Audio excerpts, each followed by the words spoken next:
Hyderabad central university 400 ఎకరాల వ్యవహారంపై కాంగ్రెస్ ప్రభుత్వంపై బీఆర్ఎస్ నాయకులు ఆర్ఎస్ ప్రవీణ్ కుమార్ మండిపడ్డారు. రేవంత్ సర్కార్ ప్రకృతిని నాశనం చేసే పనులు చేస్తుందని అన్నారు. ఇది సరికాదు అని ఆయన హితవు పలికారు. ఎన్నో మూగజీవాలు నివాసం ఉంటున్న ప్రాంతాన్ని నాశనం చేసుకోవడం సరైంది కాదు అంటోన్న ప్రవీణ్ కుమార్తో మా ప్రతినిధి భరత్ ఫేస్ టు ఫేస్.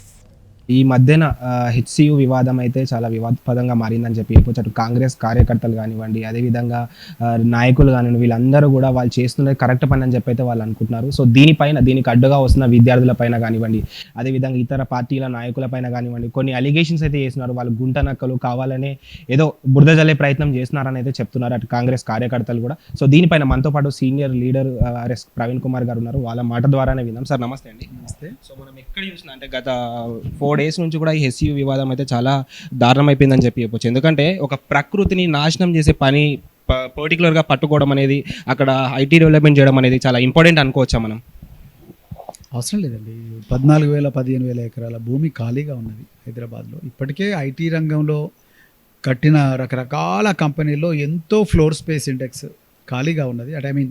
చాలా ఫ్లోర్ స్పేస్ ఖాళీగా ఉన్నది. అక్కడ ముందు ఐటీ కంపెనీలను పెట్టి దాని తర్వాత అక్కడ ల్యాండ్ సరిపోకపోతే ఇక్కడికి రావచ్చు, లేకపోతే ఇంకా వర్టికల్గా ఎక్స్పాండ్ కావచ్చు. అంతే తప్ప ఈ 400 ఎకరాల మీదనే ఎందుకు పడాలి? ఎందుకంటే అక్కడ భూమి చాలా ఎక్స్పెన్సివ్.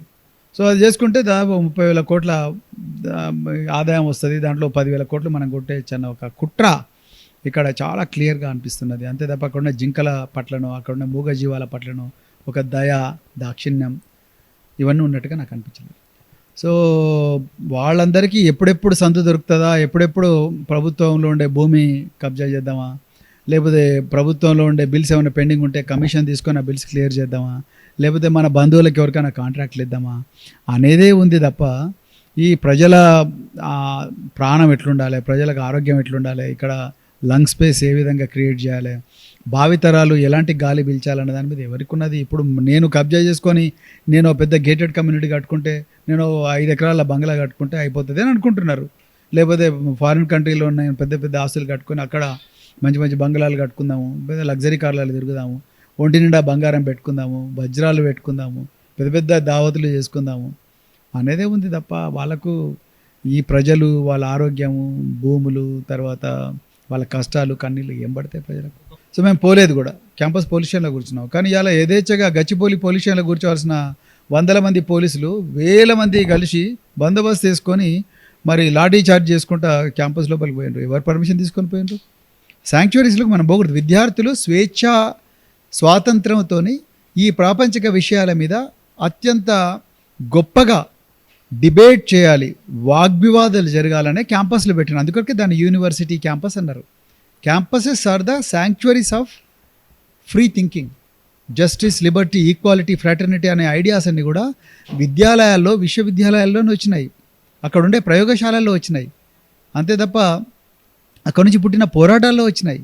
ఈ దేశ గతిని మార్చిన విశ్వవిద్యాలయాలు. అంతే తప్ప మామూలు విషయం కాదు అది. అక్కడ దాంట్లోకి పోలీసు వాళ్ళని తీసుకుపోయి వాళ్ళని అణచివేస్తే వాళ్ళ ఫ్రీడమ్ ఎక్కడ పోతుంది?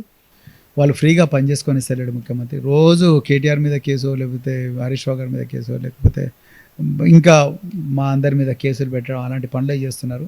అక్రమంగా కేసులు పెట్టే పని చేస్తున్నారు. కాబట్టి వాళ్ళంతా బిజీ అయిపోయినారు మా మీద కేసులు పెట్టడం లోపల.